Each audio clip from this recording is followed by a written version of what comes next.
Сәлем достар, мен каналыма қош келдіңіздер. Видеоны көрместен бұрын каналыма тіркеліп, қоңыраушаның суретін баса кетуді ұмытпаңыздар.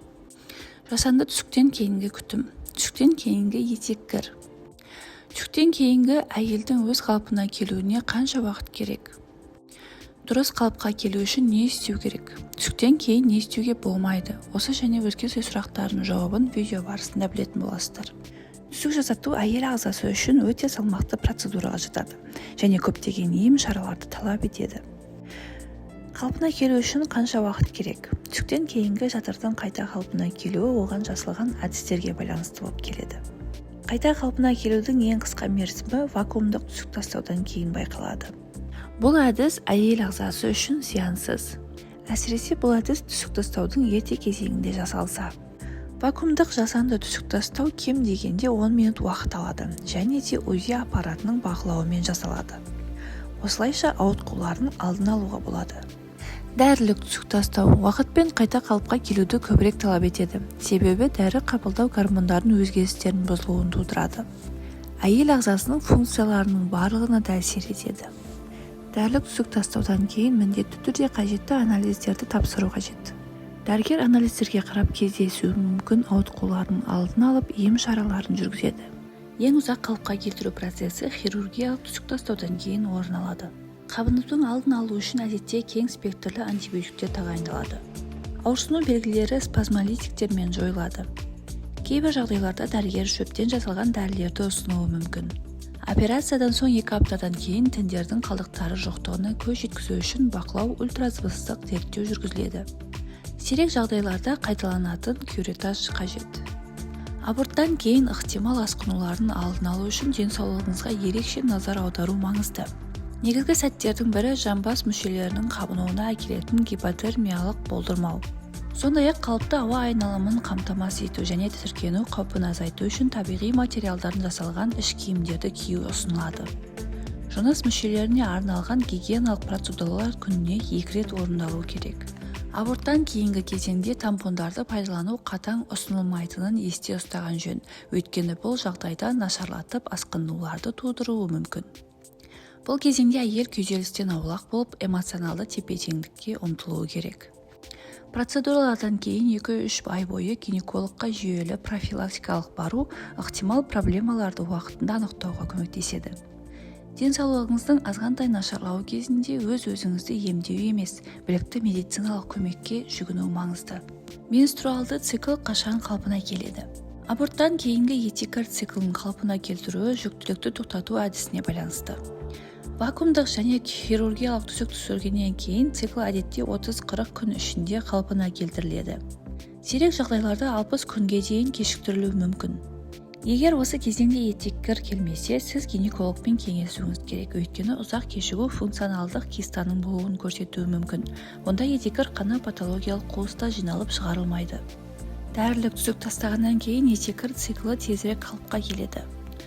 Бар болғаны 2 аптадан кейін жұмыртқа пісіп кетуі мүмкін. Бұл контрацепция қабылдаған жағдайда басқа жүктілік қаупін айтарлықтай арттырады. Аборттан кейін не істеуге болмайды? Аборт жасалғаннан кейін пациенттер сәтті қалпына келу үшін бірқатар ұсыныстарды орындау керек.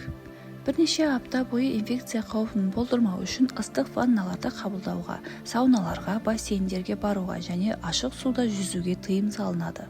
Сіз алкогольді сусындарды ішуден толығымен бас тартуыңыз керек, себебі бұл емдеу процесіне теріс әсер етуі мүмкін. Қалпына келтіру кезінде жыныстық қатынастан бас тартуды асқынулардың алдын алу үшін міндетті болып табылады. Хирургиялық түсіктен кейін 2 апта бойына дене еңбегімен айналысуға болмайды және ауыр заттарды көтеруге болмайды екен. Ішек және қуықты дер кезінде босатқан жөн, өйткені бұл кезде кіші жамбаста қабыну үдерістерінің түзілу қаупі бар. Іш киім тәулігіне 2 рет таңертең және кешке ауыстырылады.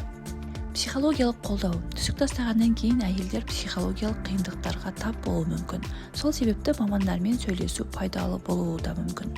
Егер сізде келесі белгілер пайда болса, аборт жасатқаннан кейін дереу дәрігерге хабарласыңыз. Дене температурасының жоғарылауы, әлсіздік және бастың айналуы. Бұл процедуралардан кейінгі алғашқы апталарында қабынудың дамуын көрсетуі мүмкін. Іштің төменгі бөлігіндегі ауырсыну, қатты қан кету, етеккір циклінің бұзылуы немесе болмауы, немесе тым жиі болуы. Осы белгілердің біреуі сізде байқалған болса, дереу дәрігерге көрініңіз. Ауырсыну қаупін азайту үшін дененің қорғанысын күшейту маңызды. Ол үшін теңдестірілген тамақтану, таза ауада көбірек уақыт өткізу және жаман әдеттерден бас тарту керек. Гормоналды теңгерімді қалпына келтіру оңалтудың маңызды кезеңі болып табылады. Дәрігерлер жиі гормоналдық терапия курсын ұсынады. Бұл қалпына келтірудің ғана емес, болашақта қажетсіз жүктіліктің алдын алуға көмектеседі. Әдетте гормоналды контрацептивті курсы шамамен 3 айға созылады. Дәрілік заттардың кең спектріне қарамастан, емдеудің тек дененің жеке ерекшеліктеріне негізделген дәрігер тағайындауы керек. Жүктілік. Әйел төсек тастағаннан кейін қайтадан жүкті болғысы келетін жағдайлар бар. Көптеген жағдайларда жасанды тоқтату фертильділікке ешқандай әсер етпейді. Сондықтан аборттан кейінгі жүктілік пациенттердің көпшілігінде орын алады. Дегенмен мұндай процедура әрқашан дене үшін күшті стресс болып табылады. Сондықтан тұжырымдамаға дейінгі белгілі бір кезеңді күтуге тұрарлық. Жаңа жүктілік әйел үшін қаншалықты қауіпсіз болады? Ең дұрысы аборт жасағаннан кейін 1 жылдан ерте емес балалы болуды жоспарлау керек. Осы уақыт ішінде дене толығымен қалпына келеді, ал гормондық деңгейлер қалыпты жағдайларға оралады. Нәтижесінде нәрестенің сәтті жүктілікке және толуына ештеңе кедергі болмайды. Оңалту курсынан өту және бар созылмалы ауруларды жою ұсынылады. Баланы жоспарлау кезінде гинеколог, эндокринолог, генетик және гемостаз мамандарының тексеруіне ерекше назар аударған жөн. Жыныстық жолмен бөлінетін инфекциялардың болмауын қамтамасыз ету маңызды. Сонымен қатар витаминдерді, әсіресе Е витамині және фолий қышқылын қабылдау керек.